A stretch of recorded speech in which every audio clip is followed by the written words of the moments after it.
Hey, it's Clay Trader, and this will be a video chart on ticker symbol PTN. We will take a look at the 30-minute time frame. Real quick, what do I mean by 30-minute in case maybe you're new to charts?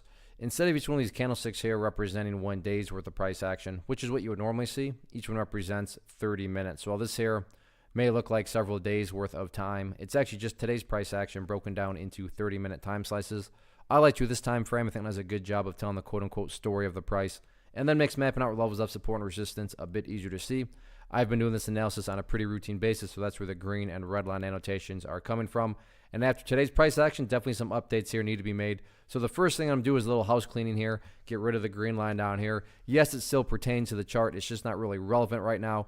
And from a presentation standpoint, I don't want to risk causing clutter and confusion with lines all over the place. So just want to try to keep this as clean as possible. First update, though, comes from a foundational principle in charting, which states when levels of resistance are broken and closed above, you want to see them act as support. So on Friday, I talked quite a bit about this 86.5 cent area as resistance, but now that the price got up above it today, maintained nicely up above it, this would be the ideal level of support going forward. Meaning if you say, Clay, what would make this chart look the absolute best going forward? Definitely if the price can stay above 86.5. Now, don't get me wrong. If the price falls below it, I'm not saying the entire chart's ruined or anything like that. But yeah, if the price can manage to stay up above it, that would be a huge sign of power. As I've talked about before, and we'll continue to talk about from the big picture of it all, it's all about the purple line right there, which is the 50-period simple moving average. So as the name implies, as time goes by, that purple line is going to move itself higher and higher. So from the grand scheme of things, as long as the price stays above that purple line, as the line moves higher and higher, then the bulls are in 100% control of the trend. What about areas of resistance?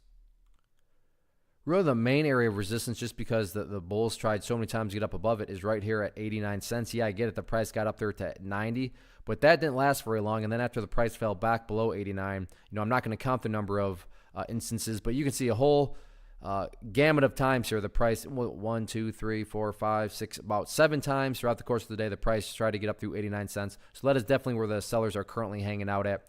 And yeah, levels of resistance matter, but at the same time, they don't matter, because if the price just keeps on doing what it's been doing over the past period of time, which is building higher bases, then the overall chart is going to take care of itself, which includes breaking areas of resistance. So, I don't want to say resistance levels don't matter, but in this case, as the chart is shown, just keep building higher stair steps and the overall chart will take care of itself.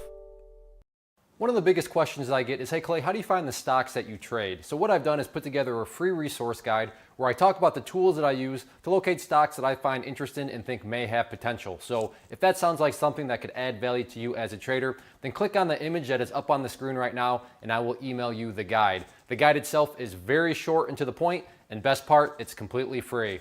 Thanks for watching the video. Let me know if you have any questions.